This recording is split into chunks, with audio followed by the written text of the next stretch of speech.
C'est l'heure du journal sur Business 24 Africa. Voici les titres. En Côte d'Ivoire, un atelier national de présélection des projets prioritaires de l'État dans le cadre de la 6e édition du Fonds pour l'environnement mondial, en abrégé, FEM 6, s'est tenu ce mardi à Abidjan. Et puis toujours en Côte d'Ivoire, première réunion du collège des superviseurs du groupe Ecobank Transnational Incorporated, ETI, s'est tenue à Abidjan. Voici pour le sommaire. Mesdames et messieurs, bonsoir et bienvenue sur Business 24 Africa. La Commission nationale du Fonds pour l'environnement mondial, CNFEM, en collaboration avec le secrétariat du FEM, les agents du FEM et le ministère technique, a organisé un atelier sur l'exercice national de présélection des projets environnementaux prioritaires de Côte d'Ivoire dans le cadre du FEM 6. Sécurité alimentaire, urbanisation et reboisement sont entre autres les programmes mis en avant lors de cet atelier. C'était ce mardi à Abidjan, Ami Kobor pour le reportage. Le Fonds pour l'environnement mondial FEM a mis à la disposition de la Côte d'Ivoire plus de 5 milliards de francs CFA pour le financement d'une vingtaine de projets porteurs de retombées positives pour l'environnement mondial. Quels sont les projets adaptés au financement FEM? Comment les formuler? C'est l'objectif de cet atelier de présélection des projets prioritaires de l'État pour la période 2014-2018. Donc nous commençons le 6e cycle du FEM 2014-2018 et mon but est d'aider la Côte d'Ivoire à comprendre les financements, les règles et puis aussi à trouver tous les programmes et les cofinancements possibles pour avoir plus de ressources. Donc en termes de critères de financement, d'abord le FEM est le mécanisme de financement des conventions internationales liées à l'environnement. Donc il y a des allocations par pays pour la Côte d'Ivoire pour la biodiversité, pour les changements climatiques, pour la lutte contre la désertification. Et puis il y a ensuite des programmes supplémentaires sur la gestion durable des forêts, sur le secteur privé, sur les mécanismes de transfert de technologie, d'adaptation. Et ensuite, il y a aussi des ressources qui ne sont pas à l'échelle nationale parce que le domaine ne s'y prête pas. Ça peut être sur les eaux internationales, par exemple, pour la gestion des eaux partagées avec plusieurs pays, que ce soit les eaux de surface pour le bassin de la Volta ou le bassin du Niger, que ce soit les eaux souterraines ou les eaux côtières aussi dans le cadre de l'écosystème marin du golfe de Guinée. Il s'agit d'un exercice de formulation de portefeuille de projets fait dans une démarche participative à laquelle prennent part les représentants des ministères techniques, les organismes gouvernementaux, le secrétariat du FEM et des ONG. Ces projets vont être formulés en tenant compte des priorités du FEM en matière de protection de l'environnement et du développement durable, précise le secrétaire permanent du FEM. Cet exercice-là consiste à la présélection de projets prioritaires de l'État. Et il y a des conditionnalités. Il faut respecter les priorités au niveau national. Il faut respecter aussi les critères du FEM.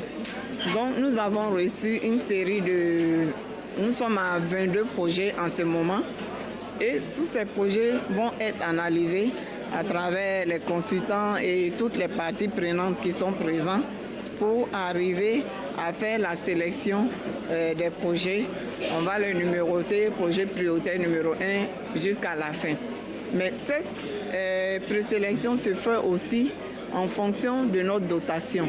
On a parlé des ressources stars qui ne sont pas, on ne peut pas dire suffisantes, c'est des ressources, c'est notre dotation, c'est la dotation de la Côte d'Ivoire, 9 730 000. Donc c'est plus de 5 milliards, mais ça ne suffit pas pour l'ensemble des projets. Le Fonds pour l'environnement mondial FEM, créé en 1991, est un organisme financier indépendant qui accorde des aides financières aux pays en développement et aux pays pouvant prétendre à ces financements afin de réaliser des projets porteurs de retombées positives pour l'environnement mondial. Il apporte son concours à l'exécution de projets concernant la biodiversité, les changements climatiques, les eaux internationales, la dégradation des sols, la protection de la couche d'ozone, les polluants organiques persistants, la gestion durable des forêts, la gestion durable des produits chimiques. Et toujours en Côte d'Ivoire, l'actualité dans le secteur éducatif se résume en la grève des enseignants qui perdure depuis plusieurs mois déjà. Plusieurs écoles sont fermées dans diverses localités en raison d'un arrêt de cours observé par les professeurs répondant à l'appel de leur syndicat pour protester contre le non-paiement des effets financiers des avancements.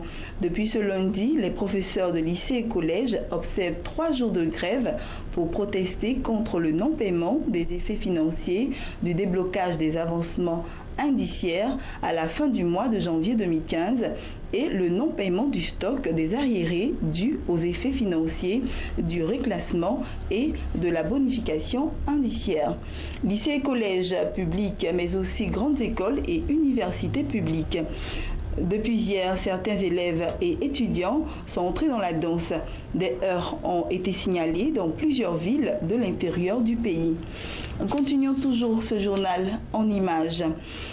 La première réunion du collège des superviseurs du groupe Ecobank Transnational Incorporated ETI s'est ouverte mardi à Abidjan sous la présidence de Tiemoko Kone, gouverneur de la Banque centrale des États de l'Afrique de l'Ouest, BCAO. Organisée par l'organe communautaire de supervision bancaire, la Commission bancaire de l'Union monétaire ouest-africaine, cette rencontre qui se tient les 28 et 29 avril verra la participation aux travaux de représentants de 13 autorités de supervision de filiales bancaires du groupe Ecobank installées en Afrique. Et nous continuons toujours en images, cette fois-ci au Mozambique. Le Mozambique devrait enregistrer une croissance économique de 7,5% en 2015, grâce notamment aux bonnes performances attendues des secteurs de l'agriculture, de l'électricité, du gaz et du BTP, selon le gouvernement. L'inflation devrait se situer autour de 5,1% sur l'ensemble de l'année. La prévision de croissance annoncée par le gouvernement est supérieure à celle du Fonds monétaire international FMI qui table, lui, sur une progression de 7% du PIB du Mozambique durant l'année en cours.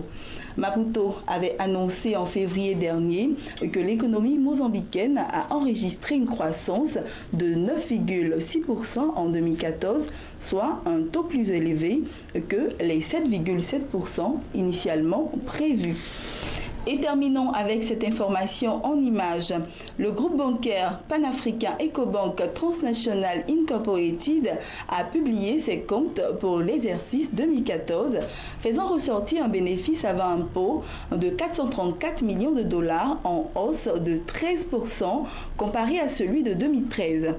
Ce chiffre global est le fait que les commissions perçues sur les opérations de guichet automatique de billets ont représenté à la fin du mois de décembre 2014 7% du produit des activités autres que le placement de crédits et services assimilés, soit un total de 80 millions de dollars. Ce chiffre s'inscrit en amélioration lorsqu'on le compare aux 41 millions de dollars collectés par le groupe sur ce segment au terme des 9 premiers mois de 2013.